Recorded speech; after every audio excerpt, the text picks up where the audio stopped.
1981년도에 54회 아카데미 작품상을 받은 영화가 한 편 있습니다.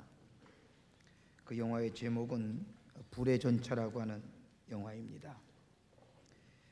이 영화의 배경은 1924년 파리올림픽을 배경으로 삼고 있습니다. 파리올림픽을 앞두고 두 청년이 피난 훈련을 합니다.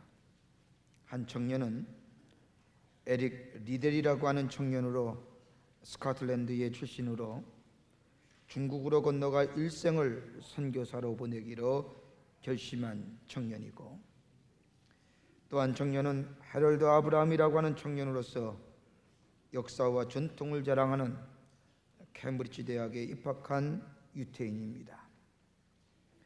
이들에게는 공통점이 하나 있었습니다. 그건 다름이 아니라 금메달을 목에 거는 겁니다. 근데 그들이 금메달을 목에 거는 그런 목표는 또한 다릅니다. 다른 것이 아니라 에릭이라고 하는 청년은 그리스도인으로서 하나님 앞에 영광을 돌리기 위하여 금메달을 걸어야 한다고 다짐하면서 피나는 훈련을 하고, 또 다른 청년인 해럴드 아브라함이라고 하는 청년은 숙명적인 상처, 다름이 아닌 내가 유태인이라고 하는 것, 다시 말한다면 인간의 존엄성이라든지 인간의 평등함을 증명하기 위해서 금메달을 목표로 하여 피나는 훈련을 합니다. 경기 당일이 되었습니다. 둘 다 100m 달리기에 출전하는 선수들입니다. 그런데 경기 당일이 마침 주일이었습니다. 에릭 리델이라고 하는 청년은 일평생을 하나님께 헌신하기로 결심한 선교사의 길을 간다는 이유 때문에 주일날 경기하는 경기를 포기합니다. 그 결과 해럴드 아브라함이 100m 달리기에서 우승을 하여 금메달을 목에 걸었습니다. 에릭이라고 하는 청년에겐 도무지 기회가 올 것 같지 않았지만은 그 다음날 벌어지는 400m 경기의 한 소수가 출전을 포기하는 바람에 어부지리로 에릭이 출전하게 되었습니다. 열심히 뛴 결과 에릭 또한 400m에서 우승하여 금메달을 목에 겁니다. 이 불의 전차라고 하는 이 영화가 가르쳐주는, 우리에게 주는 메시지는 그들이 금메달을 목에 걸었다고 하는 것이 아니라 하나의 목표를 위하여 하나의 목적을 가지고 신념을 가지고 강한 정신력을 가지고 나아가게 될 때에 육체가 더불어 함께 승리의 삶을, 승리를 만들어 주었다고 하는 사실입니다. 아무리 우리 가운데 강인한 체력이 있다 할지라도 신념의 정신, 강인한 정신력이 그들에게 없었더라고 한다면 그들은 열매를 맺지 못했을 것이라고 하는 것이 이 불의 전차가 주는 영화의 내용입니다. 빌리그레암 목사님은 인간 내부에게는 세 가지의 자아가 있다고 말씀하셨습니다. 첫째는 뭐냐? 지성이라고 하는 겁니다. 두 번째는 감성이라고 하는 겁니다. 세 번째는 의지라고 하는 겁니다. 내가 그리스도인이 되어서 믿음의 생활을 하는 것도 이 세 가지의 자아가 함께 우리의 삶 속에 작용되게 될 때에, 다시 말한다면 지성으로 그리스도를 영접하게 되고 감성으로 그리스도를 사랑하게 되며 의지로 때때로 주의 말씀에 순종하지 못한다 할지라도 내 의지를 가지고 주의 말씀에 순종하며 살아가는 사람, 이런 사람을 그리스도인이라고 성경은 말하고 있습니다. 오늘 성경 말씀은 흥미진진하다 못해 기가 막힌 대결의 장면이 나옵니다. 오늘 성경 말씀, 모세가 호렙산에서 하나님을 만나고 하나님의 부르심을 받아서 하나님의 명령대로 바로 왕 앞에 갑니다. 그리고 바로 왕 앞에 만나자마자 첫 번째로 대면한 모세는 이스라엘 백성의 해방을 요구하는 장면이 오늘 성경의 말씀입니다.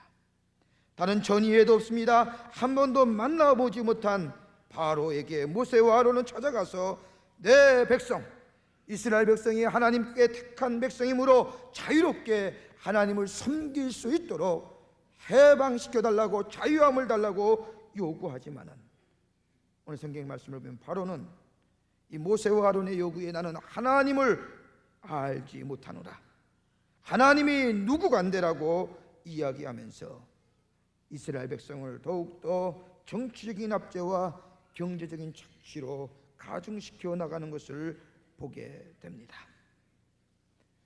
현대시대를 다양성의 시대라고 말합니다. 다양성의 시대이기 때문에 우리에게는 선택할 것들이 너무너무 많습니다. 예수 믿는 사람이나 예수 믿지 않는 사람이나 언제나 택하는 것은 무엇을 택하고 무엇을 결정할 것인가에 대해서 언제나 갈등을 느끼며 살아가는 것이 우리네 삶입니다. 오늘 성경 말씀은 이 시대를 살고 있는 우리들에게 어떠한 것을 선택하며 살아가야 할 것인가, 어떠한 모습이 진정한 그리스도인의 삶인가라고 하는 사실을 모세와 바로의 대결 구조 속에서 우리에게 영적으로 교훈하고 있음을 우리는 보게 됩니다. 오늘 본문의 말씀을 통해서 몇 가지로 나누어 영적인 은혜를 살펴보고자 합니다. 첫째는 모세와 바로의 대결은 역사관의 차이로 시작됐습니다. 모세와 아론은 하나님의 명령대로 바로를 만나서 이야기합니다. 5장 1절의 말씀을 보면 이스라엘 하나님 여호와의 말씀에 내 복생을 보내라라고 선언합니다. 이스라엘 백성들의 해방을 요구합니다. 이러한 모세와 아론의 요구에 바로는 5장 2절의 말씀을 보면 여호와가 누구간데 내가 그 말을 듣고 이스라엘을 보내겠느냐, 나는 여호와를 알지 못하니 이스라엘도 보내지 아니라고 말하면서 이런 지하에 거절을 합니다. 모세의 요구는 자기의 요구가 아닙니다. 하나님의 요구입니다. 하나님의 명령입니다. 그 명령을 가지고 바로에게 섰지만은 바로는 하나님을 전면적으로 부정하며 자기의 생각을 내세우고 말합니다. 다시 말한다면 불신앙과 신앙, 인간의 역사와 하나님의 역사의 대결이라고 하는 말씀입니다. 이 당시에 바로는 애굽의 왕으로 명칭되는 임금의 이름입니다. 정치적으로는 애굽의 황제요, 종교적으로는 태양신의 아들이요, 애굽의 왕의 지위는 지상에서 현현된 신이요, 천지와 우주의 지배자인 태양신의 전권대사가 바로의 왕입니다. 그러기에 그의 말이 곧 법입니다. 그의 의지는 곧 신의 계획입니다. 그의 생각은 바로 그 인류의 역사를 이끌어가는 생각이고, 그의 역사가 바로 세계의 역사요 인류의 역사라는 것이 바로 바로의 왕의 지위입니다. 그러기에 이스라엘 백성을 해방시키라는 이 모세의 요구에 바로에게 있어서는 억지와 아무런 감흥이 일어나지 않습니다. 그러나 모세는 다릅니다. 모세가 바로에게 가서 이스라엘 백성을 자유하라고 하는 것은 다른 것이 아니라 이 인류의 역사는 한 사람 개인의 역사가 아니라 하나님의 역사고, 이스라엘 백성을 자유케 하려고 하는 것은 400년 동안이나 이스라엘 백성이 하나님을 향하여 외쳤던, 그래서 하나님의 마음을 움직이며 하나님의 역사를 이끌어 가시는 하나님의 섭리요 하나님의 역사고 하나님의 역사의 물결이라고 생각한 모세는 바로에 가서 하나님의 요구와 하나님의 말씀을 전했던 것입니다. 세속적인 권력에 의한 역사의 진행이냐, 아니면 하나님의 뜻에 의한 인간 사회의 발전이냐, 바로 역사 간의 차이가 오늘 모세와 바로의 갈등의 구조가 된 것을 보게 됩니다. 성경의 말씀을 보면, 요한복음 5장 17절의 말씀을 보면 예수님께서 안식일에 병자를 고치시자, 안식일에 병자를 고친다고 하는 이야기 때문에 율법학자들이 예수님을 죽이려고 음모를 꾸미고 있었습니다. 그때 요한복음 5장 17절 이하의 말씀을 보면 그 음모를 하신 예수님께서 이렇게 말씀하십니다. 내 아버지께서 이제까지 일하시니 나도 일한다. 다시 말하여 안식일에서 계속해서 일하시는 하나님을 말씀하시면서 그들의 행동에 대해서 경책하신 것을 보게 됩니다. 이러한 예수님의 말씀 속에는 다름이 아니라 하나님은 인간을 창조만 해 놓으시고 내버려 두는 것이 아니라 하나님은 피조물인 인간들을 위하여 잠시도 눈을 떼지 않고 섭리하시며 인간의 역사를 운행하시며 다름 아니라 하나님이 하나님의 지으신 피조물을 일일이 간섭하시고 있다고 하는 사실을 예수님의 이 말씀 속에서 우리는 발견하게 됩니다. 그리스도인의 삶이라고 하는 것은 하나님과 함께 사는 삶입니다. 하나님 그리스도의 믿음의 생활이라고 하는 것이 아니라 하나님의 부르심에 맞추어 살아가는 삶이 믿음의 생활입니다. 그러기에 하나님의 역사 속에서 하나님의 섭리를 믿고 하나님의 뜻을 바라보며 그 속에 순종하며 사는 인간, 하나님의 손과 입이 되어 하나님과 함께 훌륭한 역사를 이루어 나가는 것, 이것이 그리스도인의 책임이요 삶의 의미로 생각되어지는 삶, 이것이 바로 예수를 쫓아가는 삶이고 그것이 바로 그리스도인의 삶이라고 성경은 우리에게 말씀하고 있습니다. 바로는 철저하게 자기 목적을 위하여 살아가는 삶입니다. 자기의 역사를 살아가는 삶입니다. 하나님의 역사라든지 하나님의 섭리라든지 하나님의 뜻이라든지 그것은 그의 안중에 아무런 생각이 없습니다. 오직 자기만을 위해서 살아가는 삶의 모습입니다. 이러한 바로의 모습 속에 모세는 하나님의 역사관을 가지고 사랑하는 이스라엘 백성을 자유케 하려고 하는 이야기할 때에 자기의 아집과 자기의 고집과 자기 속에 파묻혀 있는 바로에게는 그 말은 아무런 감동이 있지 않았음을 오늘 본문의 말씀을 통해서 우리는 보게 됩니다. 그러기에 여호와가 누구간데? 하나님이 누구간데? 나는 하나님 없이 살 수 있어. 나는 하나님 없이도 모든 것을 가능케 할 수가 있어라고 하는 자기중심의 이 바로에게는 하나님의 역사가 하나님의 섭리라는 것, 하나님의 뜻이라는 것, 그에 아무런 감동이 없었음을 보게 됩니다. 그리스도인의 삶이란 예수와 함께 사는 삶이요 하나님과 더불어 하나님의 역사를 이루어가는 삶이요 하나님과 함께 일하는 삶이요 하나님의 동역자의 삶이기 때문에 하나님 우리를 파트너라고 동역자로 부르셔서 하나님의 역사를 이루어가게 하심을 우리는 믿어야 될 줄 믿습니다. 두 번째로 모세와 바로의 대결은 인간 간의 차이의 구조입니다. 바로는 이스라엘 백성들을 하나의 도구와 기계로 취급한 것을 보게 됩니다. 여러분, 인간이 비인간화된다고 하는 것이 무엇입니까? 가장 간단합니다. 하나의 인격체라든지 하나의 존엄한 인격을 가진 사람으로 보는 것이 아니라 저 사람은 돈을 버는 사람이야, 저는 사람은 뭘 하는 사람이야, 뭘 만드는 사람이야, 기계와 도구로 전락시켜질 때에 그 인간은 비인간화됩니다. 바로는 이스라엘 백성을 하나님의 형상대로 지음받은 사람, 하나님의 인격체로 보지 않았습니다. 도구와 기계로 전락시켰습니다. 그러기에 자기의 국고를 건설하기 위해서 이스라엘 백성을 더욱더 학대합니다. 하나님의 형상이라든지 평등함이라든지 존엄이라든지 인격체라든지 그에게 안중에 없습니다. 오로지 기계입니다. 도구입니다. 이러한 비인간화된 이 바로의 인간관에 향하여 이 모세는 얘기합니다. 이스라엘 백성, 하나님의 택한 백성을 자유케 하리라. 그들이 밖에 나아가서 광야에 가서 하나님을 경배하여야 합니다. 하나님을 경배한다는 것은 하나님과 인격체로, 인격적인 존재로 만남을 의미합니다. 하나님을 예배할 수 있다고 하는 것, 내 속에 하나님의 존엄성이 있는 것이요 하나님의 인격이 내 안에 내재했음을 의미합니다. 바로와 모세의 인간관이 다릅니다.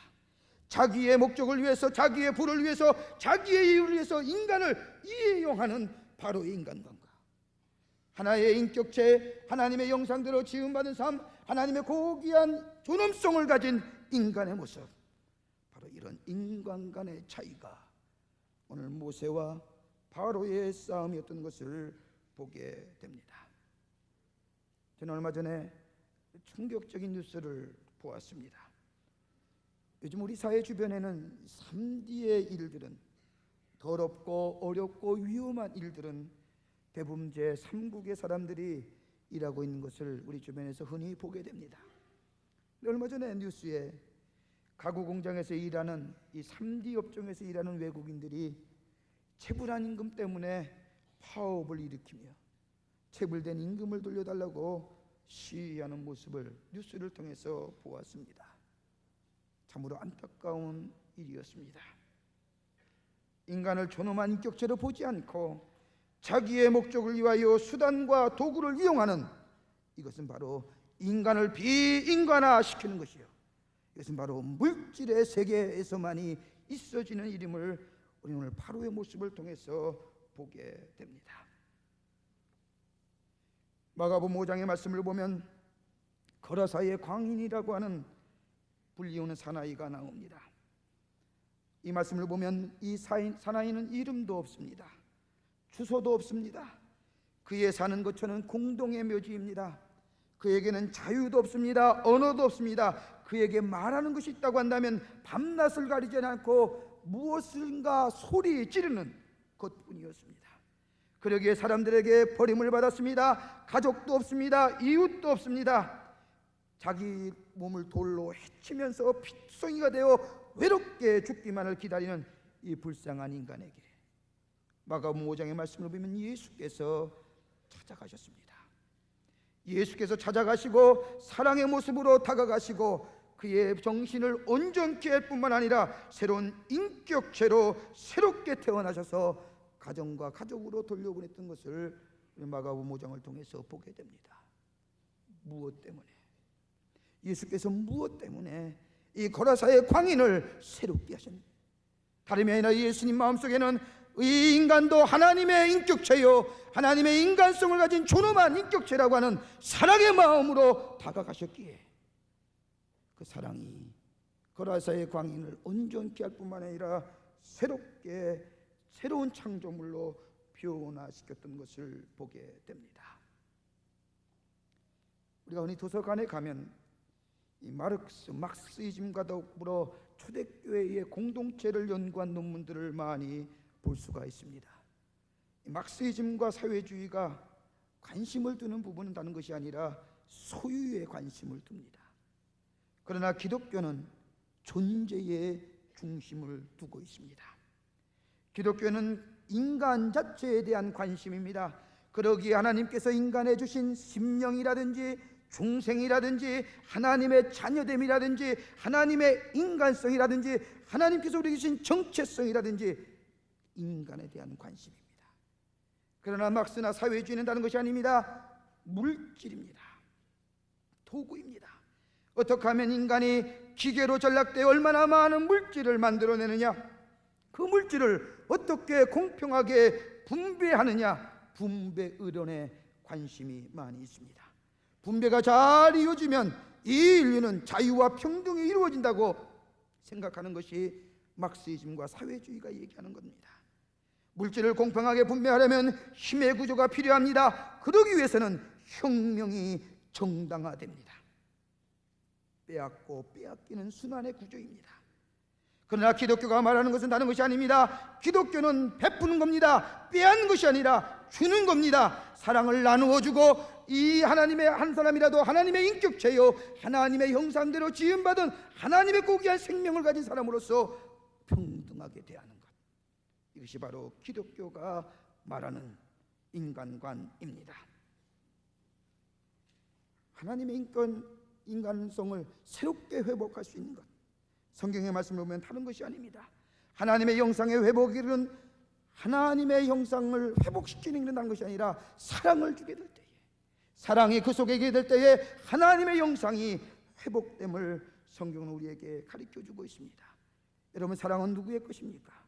요한일서 기자의 말씀을 보면 사랑은 하나님에게 속한 겁니다. 우리 가운데 사랑이 있게 될 때 나의 삶은 하나님에 속한 삶이 됩니다. 내가 하나님에 속했다고 하는 것, 사랑이 있을진데 이 사랑을 나누어주는 삶이 될 때에 하나의 인격기, 하나님의 형상이 회복되는 새로운 창조의 역사를 가질 수가 있습니다. 하나님의 사랑을 소유한 자, 바로 하나님의 인간관 속에 살아가는 자요, 이 사랑을 내 가족과 내가 속한 곳에, 내 공동체 속에 나누어주는 삶이 될 때에 그것은 바로 새롭게 회복시키는 새로운 창조의 역사를 이뤄가는 놀라운 은혜를 경험하게 된다고 하는 사실입니다. 이것이 바로 그리스도인의 삶입니다. 너는 많이 가졌기에, 너는 적게 가졌기에, 너는 어떤 위치에 있기에, 너는 어떤 자리에 있기에, 어떤 그런 것에 의해서 사랑을 베풀고 사랑을 주고 안 주고가 아니라 내가 하나님의 형상대로 지음받은 삶, 하나님은 사랑일진데 하나님의 사랑을 내 속에 가질진데 그 사랑을 나누어주는 삶이 되게 될 때에 이 삶이 기독교적인 인간관 속에 살아가는 삶이에요. 인간을 도구와 기계로, 그래서 비인간을 만드는 것이 아니라 하나의 인격체로서 존엄한 하나님의 형상을 받은 삶으로서 평등하게 살아가는 삶, 이것이 바로 그리스도인의 삶임을 오늘 모세와 바로의 대결을 통해서 우리에게 영적으로 교훈해주고 계십니다. 우리는 사랑을 소유한 삶입니다. 사랑을 소유할 뿐만 아니라 사랑을 받은 삶입니다. 이것을 나누어주고 서로 공유하는 우리의 삶이 되게 될 때에 바로 그 속에 새로운 창조와 변화의 역사가 일어나는 하나님 나라의 거룩한 백성의 삶이 되게 되는 줄 믿습니다. 끝으로 바로와 모세의 대결은 신앙관의 차이입니다. 오늘 본문 5장 9절의 말씀을 보면 이렇게 말합니다. 사람들의 고역을 무겁게 함으로 수고롭게 하여 그들로 거짓말을 듣지 않게 하라. 이것은 바로가 모세를 향하여 한 말입니다. 다시 말하면 바로는 모세를 향하여 너는 거짓말장이라 라고 이야기합니다. 모세를 향하여 거짓말쟁이라고 말하는 것은 나는 하나님의 말씀을 믿지 않는다는 것을 의미합니다. 진리를 믿지 않는다는 것을 말합니다. 하나님의 말씀에 근거하여 하나님의 말씀대로 행하는 모세의 주장에 대하여 거짓말로 치부해 버립니다. 신앙관의 차이입니다. 무엇이 진리고 무엇이 거짓인지 분간하지 못하는 삶을 바로의 모습 속에서 보게 됩니다.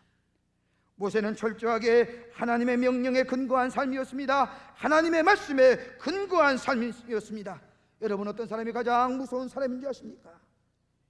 절대적인 진리에 뿌리 박혀서 신념 속에 사는 삶입니다. 신념을 가진 삶에는 100마디의 말보다 신념을 가진 한마디의 말과 사람의 마음을 감동시키고 움직이고 변화시킵니다. 성경의 말씀을 가만히 보십시다. 모세는 언변이 부족한 삶입니다.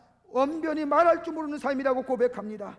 그러기에 하나님은 아론을 붙여주셨습니다. 그런데 모세는 위대한 역사의 일을 행했던 것을 보게 됩니다. 다른 것이 아니라 그의 삶이 절대적인 진리, 그 진리에 뿌리 박혔고 그 진리가 신념으로 가져졌기에 그는 위대한 역사를 이루었던 것을 보게 됩니다. 그리스도인의 삶에는 분명한 원칙이 있습니다. 그 원칙은 다른 것이 아니라 하나님 편에 서 사는 삶입니다. 하나님 편에 선다고 하는 것은 아니라 진리 편에 선을 의미합니다. 진리 안에 있게 될 때에, 하나님 편에 서게 될 때에 그 속에는 승리의 약속이 보장되어 있습니다. 악이나 거짓이 임시적으로 이기는 것 같은 느낌을 우리가 가질 때도 있지만은 진리가 하나님이 궁극적으로 승리한다는 사실을 성경은 우리에게 말씀해주고 있습니다. 그리스도인은 예수의 십자가를 승리의 십자가로 믿고 사는 삶이 그리스도인의 삶입니다. 십자가는 인간의 보기에는 패배의 상징이지만 예수가 달리신 십자가, 진리의 피가 묻어있기에 그것은 바로 승리의 십자가가 되었던 것입니다. 예수님은 신념의 사람이었습니다. 그러기에 예수님은 비겁한 적이 없었습니다. 나약한 적이 없었습니다. 뒤로 물러난 적이 없었습니다. 언제나 담대하고 용기의 사람으로 승리의 삶을 사셨습니다. 다른 것이 아니라 진리 편에 서셨기 때문입니다. 우리도 마찬가지입니다. 진리 편에 서게 될 때에, 진리 안에 있게 될 때에, 하나님 안에 서게 될 때에 우리는 선하게 만드시고 우리를 강하게 만드시며 변하지 않는 하나님의 뜻을 향하여 나아가게 하실 뿐만 아니라 절대 강조로 만드시는 위대한 하나님의 역사를 경험하게 됩니다. 이것이 바로 신앙의 힘이요 진리의 힘입니다. 그러기에 예수님께서도 요한복음 8장 32절에 진리를 알지니 진리가 너희를 자유케 하리라고 말씀하셨습니다. 진리 편에 서는 삶, 그것은 죄로부터의 자유함을 누립니다. 나쁜 습관으로부터 자유함을 누립니다. 유혹으로부터의 자유함을 누립니다. 나 자신의 얽매인 것으로부터 자유함을 누립니다. 내 힘으로, 내 의지로는 불가능하지만은 진리의 힘, 하나님의 능력을 의지하게 될 때에 우리는 참된 자유함을 느낄 뿐만 아니라 하나님 역사 안에서 새로운 역사를 이루어나가는 하나님의 백성이 될 수 있음을 예수님 우리에게 말씀하고 있습니다. 사도 바울은 고린도후서 13장 8절에 이렇게 고백합니다. 우리는 진리를 거스려 아무것도 할 수 없고 오직 진리를 위할 뿐입니다. 다시 말한다면 하나님의 말씀을 떠나서는 아무것도 할 수 없다는 것이 그리스도인의 생활의 원칙임을 사도 바울은 우리에게 말씀합니다. 나의 생각과 행동, 내 가정의 생활, 내 사회 생활, 내가 어느 곳에든지 어떤 결정을 내리든지 이것이 진리에 맞는 결정인가, 이것이 진리 편에 서 있는 결정인가를 생각하며 그것을 기준으로 살아나갈 때에 이것이 참된 그리스도인의 삶이라고 사도 바울은 우리에게 말씀해주고 있습니다. 오늘 우리의 사회는 갈등의 사회입니다. 뭘 하나 선택하려 해도 언제나 갈등입니다. 그러나 나를 불러주시고 하나님의 부르심의 뜻에 합당하게 사용하시고자 하는 하나님의 뜻과 섭리가 내 속에 있음을 믿고 나아가는 온전한 그리스도의 삶이 될 때에 하나님의 역사 안에서 하나님의 역사일 뿐만 아니라 하나님의 존엄한 인격체를 가진 하나님의 형상대로 지음받은 하나님의 사람으로 진리 편에 서서 말씀 안에서 결정하며 나아가는 삶이 되게 될 때에 우리의 삶은 새로운 창조를 일으키고 하나님의 역사를 경험할 뿐만 아니라 모세와 같이 위대한 하나님의 삶으로 변화되는 은총을 경험하게 되는 줄 믿습니다. 이러한 삶을 소유하시는 여러분들이 되시기를 주님의 이름으로 간절히 축원합니다. 사랑의 주님, 참으로 부족하고 연약한 저희들 주께서 무엇이간데 택하여 주시고 불러주시고 하나님의 역사에 동참시켜 주신 은혜에 감사를 드립니다. 우리 매 순간순간마다 삶을 결정하며 나아갈 때에 하나님의 역사 안에서 하나님의 정체성과 하나님이 주신 고유한 인격체를 소유한 하나님의 백성으로서 진리 편에 서서 나아가는 저희들의 삶이 되게 하여 주셔서 하나님의 위대한 창조의 역사에 동참하는 하나님의 거룩한 백성들이라 되게 하여 주시옵소서. 하나님께서 우리와 늘 함께 해주시고 동행해 주시기를 원하오면서 예수님의 이름으로 간절히 기도하옵나이다. 아멘.